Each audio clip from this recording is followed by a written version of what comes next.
Hello and welcome back to the Human AF podcast. I am your co-host, Steph Steph, And I am your other co-host, Steph Taylor. and today we are going to be getting into a little bit about social norms.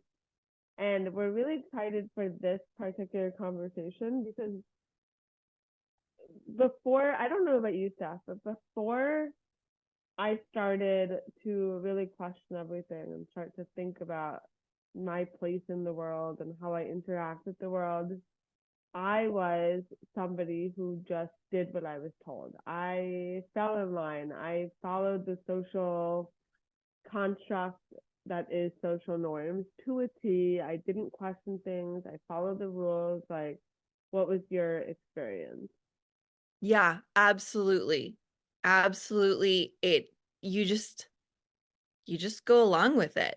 And Yeah. we're really going to dive into kind of what that is and why that happens. But I really Mm-hmm. think that this episode is going to beautifully build on the last two episodes Mm-hmm.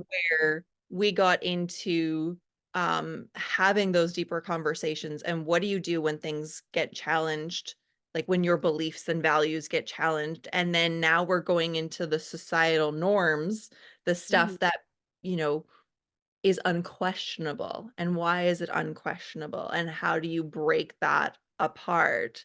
Um, I think this episode is it's gonna set these three episodes plus this one really sets the stage for what we're going to be discussing on all future episodes. So yeah, following along and just going with the flow is 100%. what I think I did, you did, what most people do. And then the journey to becoming more human Mm-hmm. involves breaking that apart, like blasting that open. Yeah. This is gonna be good. It's gonna be good. I'm a little nervous. I don't know what's gonna come up, but you know what? That's what it's all about, That's right? right. Becoming human AF is Yep. not for the faint of heart. It is not for the like. It is not a comfortable process, and so. Uh-oh. Hold on, you're freezing. Okay.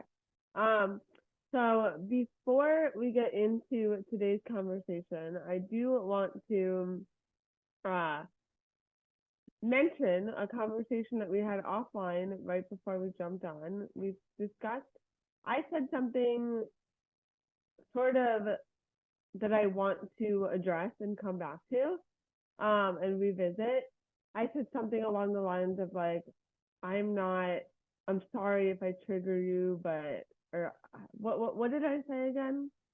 It was something about like in the last episode, this may have been triggering. I'm sorry if it triggers Right. you. Right. Okay. So we had this conversation offline, and I realized, thanks to your help, that it kind of comes off a little bit gaslighty, which is still not the vibe. Mhm. So I'm just gonna call a spade, call myself out, and address the fact that I luckily have a friend who lovingly points things out to me. And I realized, you know what? That is not the way that I want to say things. That is not representative of my values. That is not representative of the way that I want people to feel. And so I learned my lesson and I will not be using that phrasing again. And it's because I don't ever want to make anybody feel gaslit or frustrated. So thank you for that feedback. And thank you all for holding space for me while I correct myself. Yeah, and I think that's a beautiful thing that really lends to what we've talked about in the previous episodes of your intent versus impact. Your Mm-hmm. intentions were good in, yeah, this is going to be uncomfortable potentially for you to hear these things, have these discussions that you're going into. But looking at the intent, if your intention is good, just holding space, being curious, understanding that the impact might be uncomfortable for people, but your intention with it is not to not coming from a bad place. Right. Your intention with the comment was definitely not coming from a bad place, Right. uh, but in just the what I've learned in my own journey, the phrasing of it, Yeah. it it's the difference between "I'm sorry you feel that way" is very dismissive versus "I'm Right. sorry I made you feel that way." Yeah. Your intention was not to make them feel that way, Mhm. but you can still recognize the impact is, "Oh, geez, like, I'm sorry, that wasn't my intent.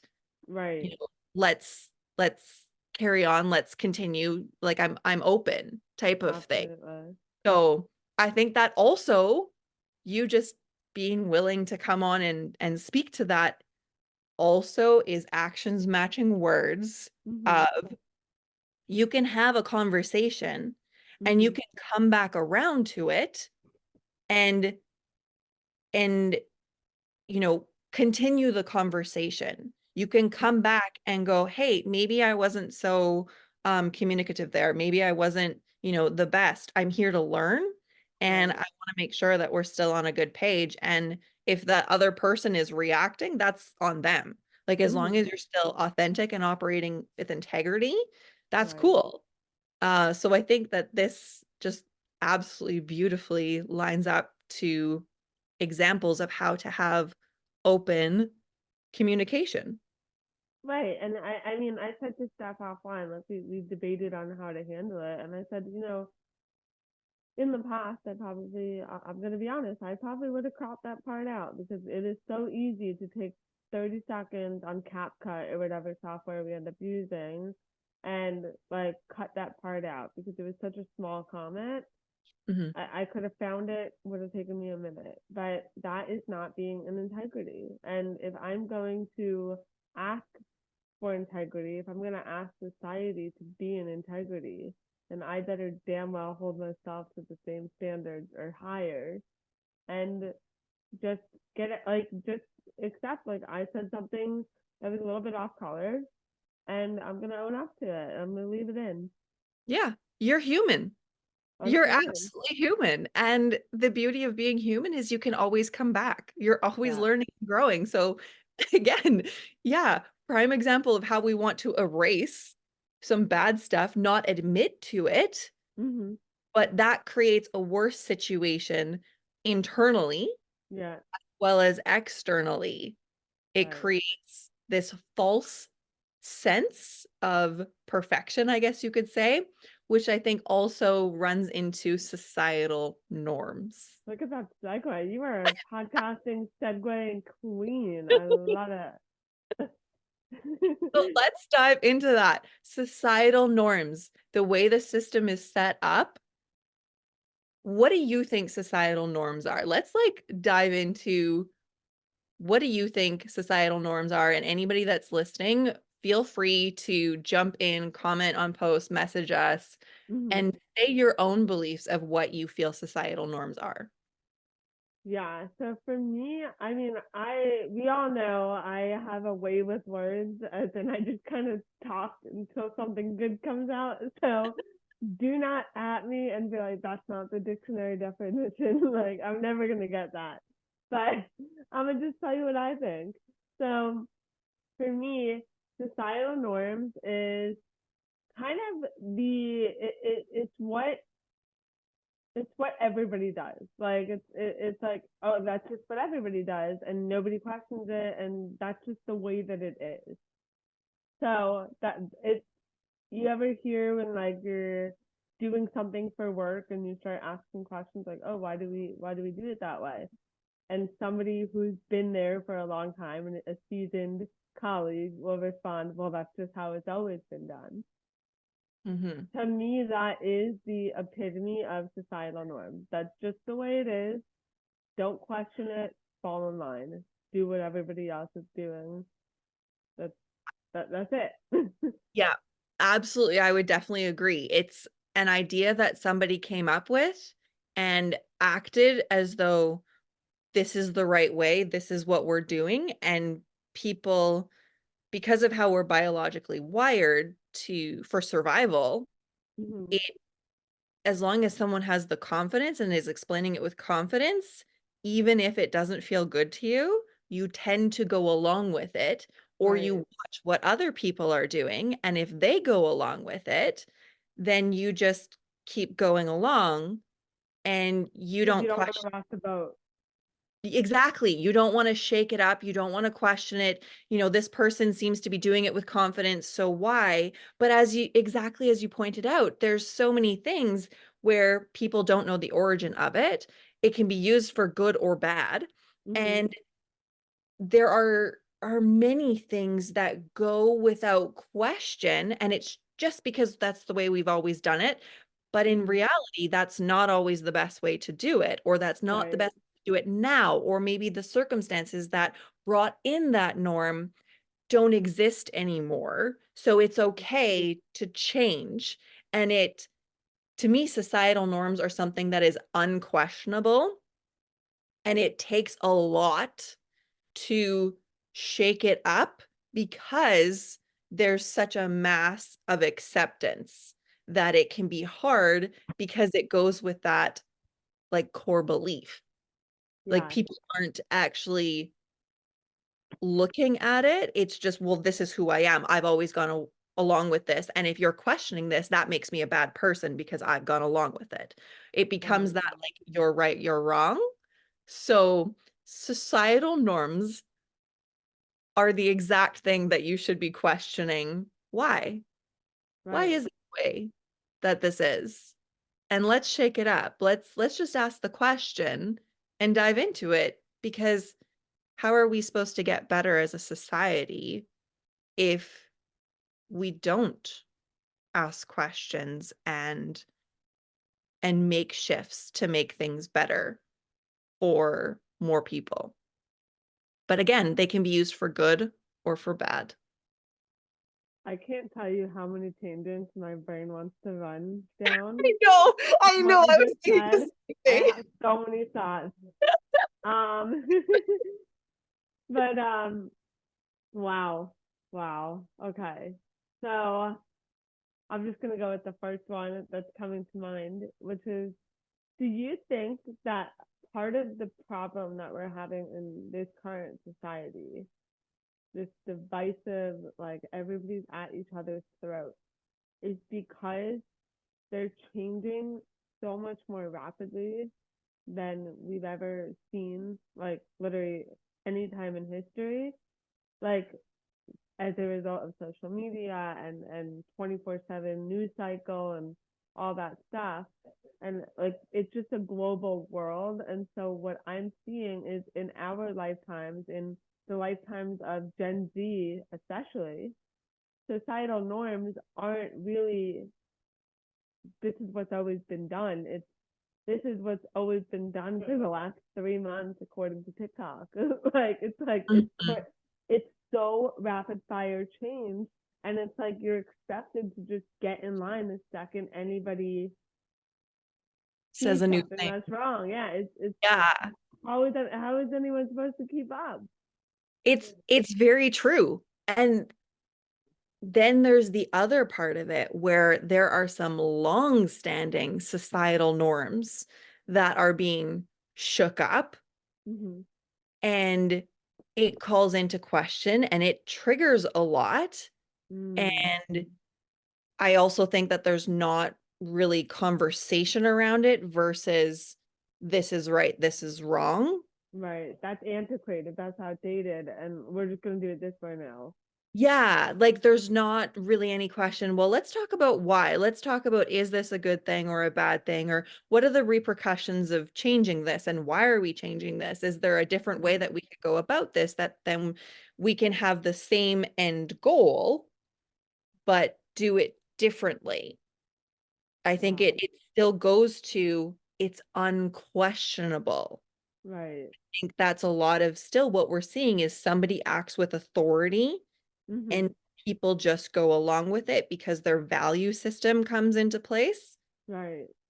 and it's still unquestionable. Right.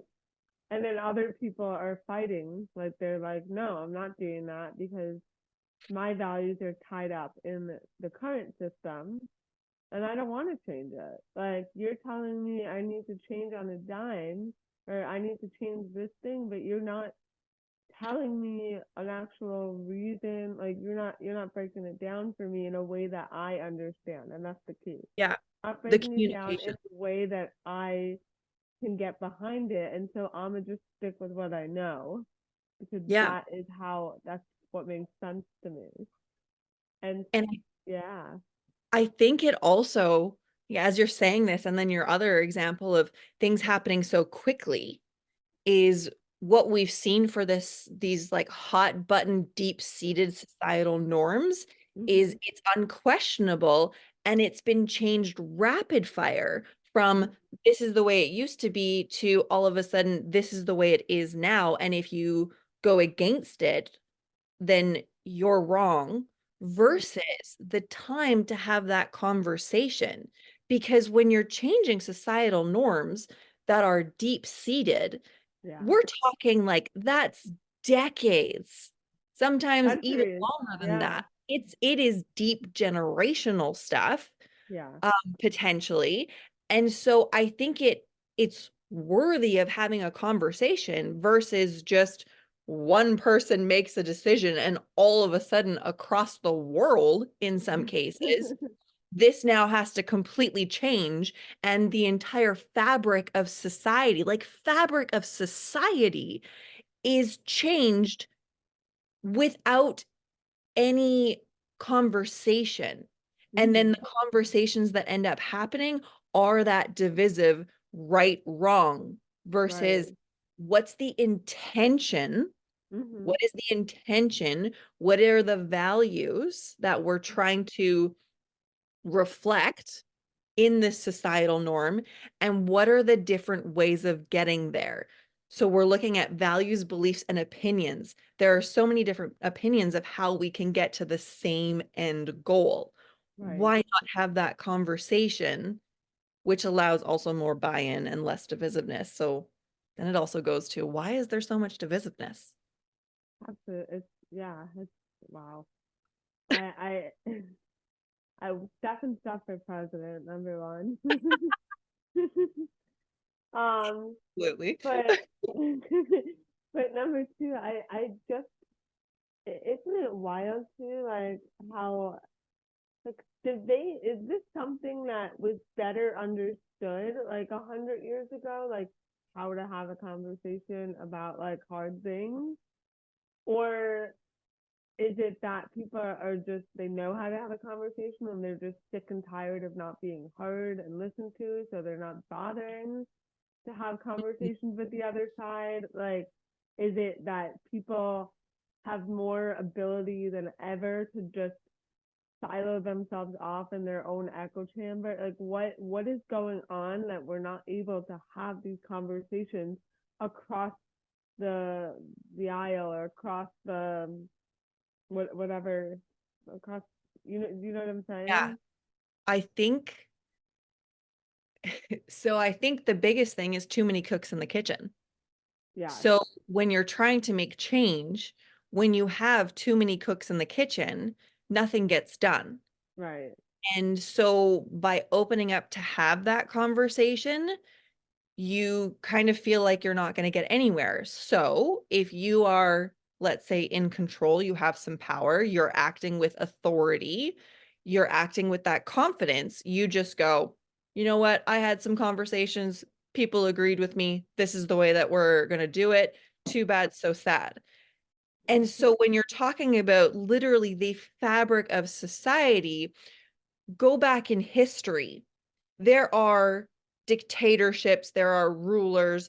They didn't have like, yeah, they'd have a council, not unlike, the governments of the world. They have a Mm-hmm. council, not unlike even tribes. They have a council of guidance.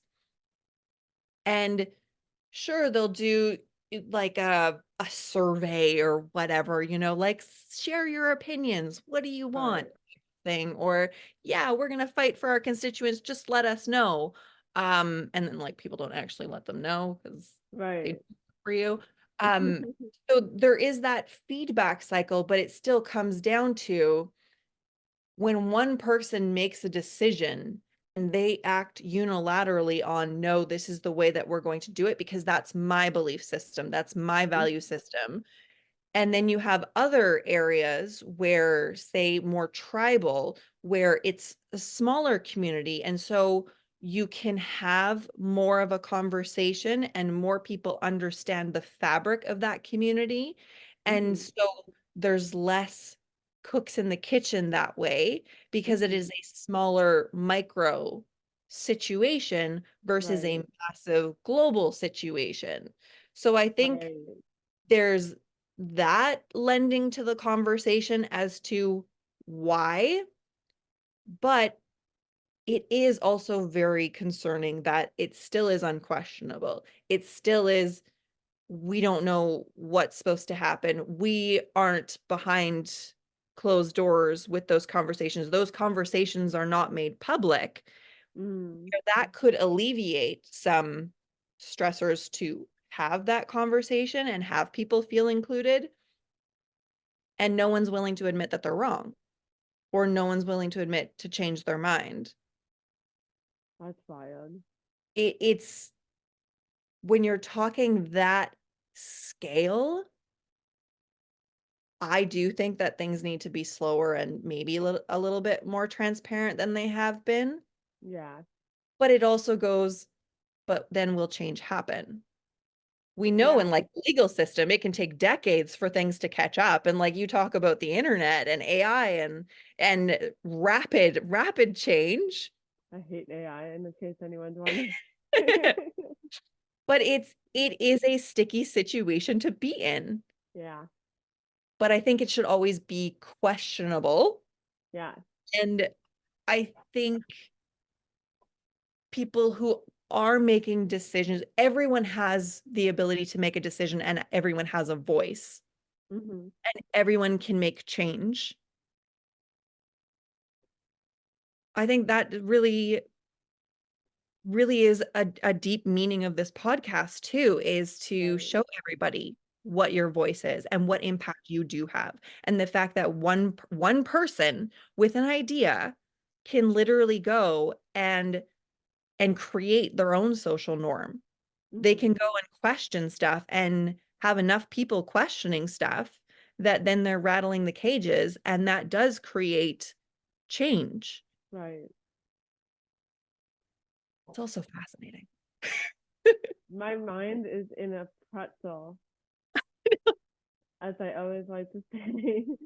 um, wow. Like where do we go from here? Do we break up our society into little tribes? To me, I'm about it. I would live in that kind of society. But then you have the issue of the tribes fighting with each other because it's just like you can't win. Yeah, and then you So create an echo chamber. yeah. So it is there one solution? No. Is there a need for conversation? Absolutely. Are Hmm. you already seeing where people get into these little echo chambers or these little pods of like-minded people because it feels good? Hmm. Absolutely. And I think that that is okay. It's Right. absolutely okay because if you want to live your life a certain way and you want to have that flow and that peace versus that tension, go Hmm. for it. But also I do think that there needs to be shaking up and Oh there needs yeah. to be people that you don't agree with, but you can not agree with them on something, but still really like them and enjoy being with them. And Absolutely. I think that today's world is very angry Mm. versus, like the 50s, the 60s, the 1900s, Right. because there are just so many people and voices.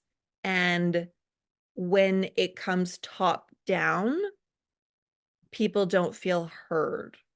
I think we're Right. really coming into a shakeup of how our societies are framed.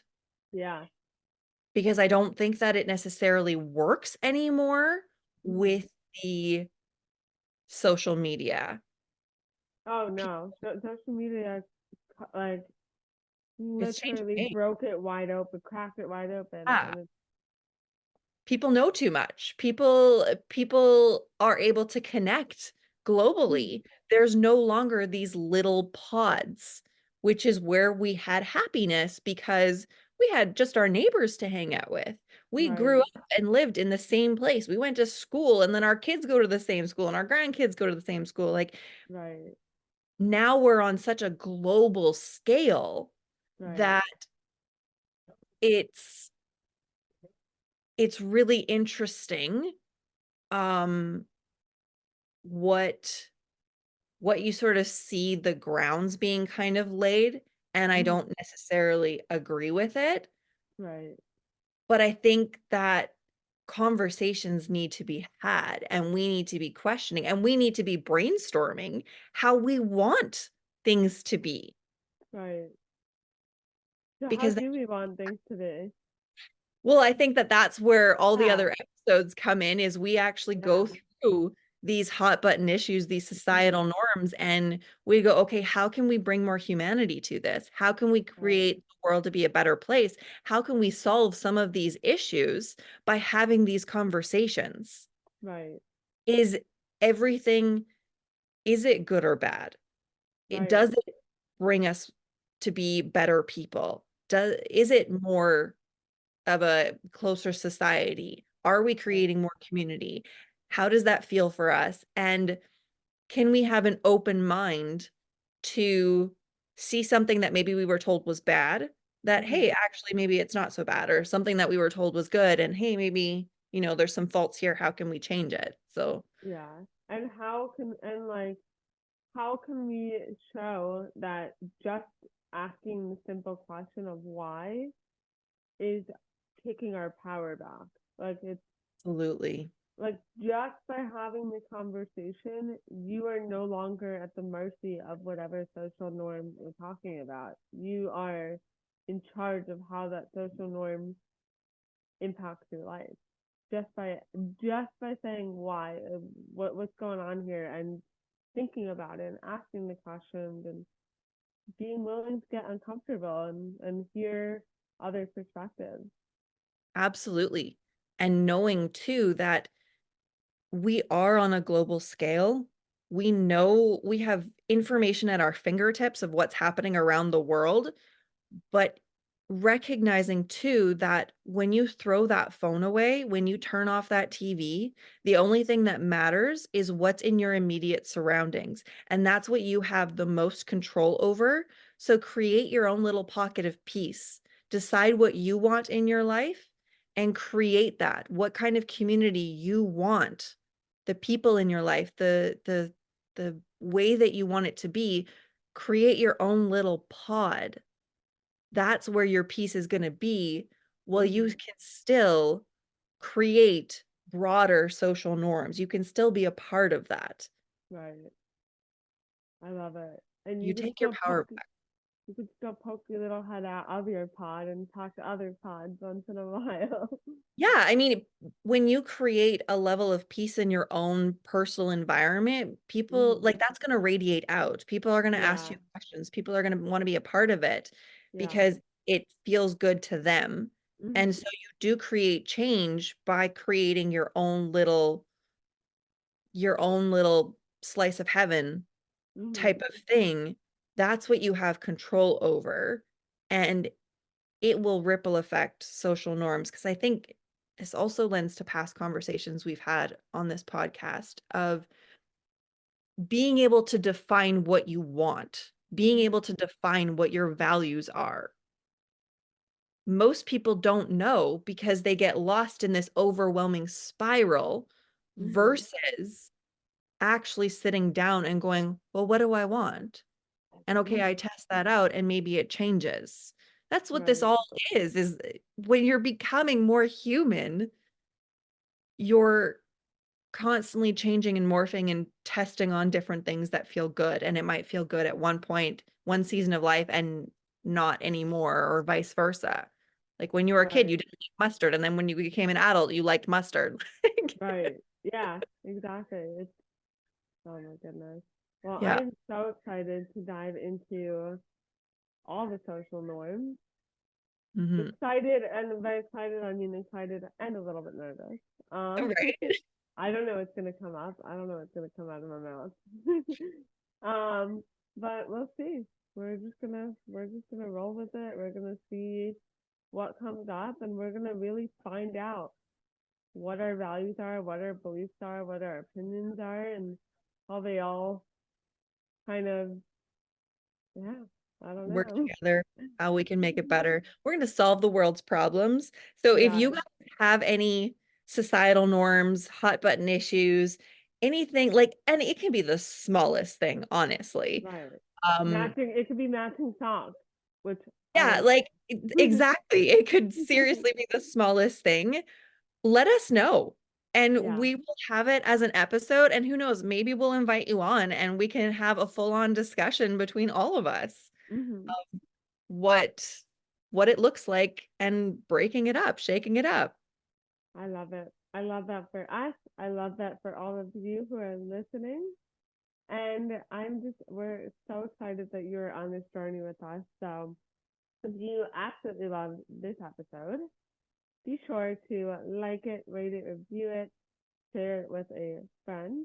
Be sure to tag us on our socials, which you can find us on Instagram and Threads at humanaf_podcast. And if you have any questions or if you want to pick our brains a little bit or suggest a topic, you can send us an email. But Steph, I'm gonna have you tell them the email because I can't remember it. Oh, Is it remember it either. It's going to be in the yeah, show notes. it will be in the show notes. Sorry, I should have asked you that. I just had that idea and I went with it. But we will put that in the show notes, and we are so excited for the rest of this journey. We're gonna start getting into the nitty gritty. Hmm. So stay human, be human, and have a wonderful rest of your week.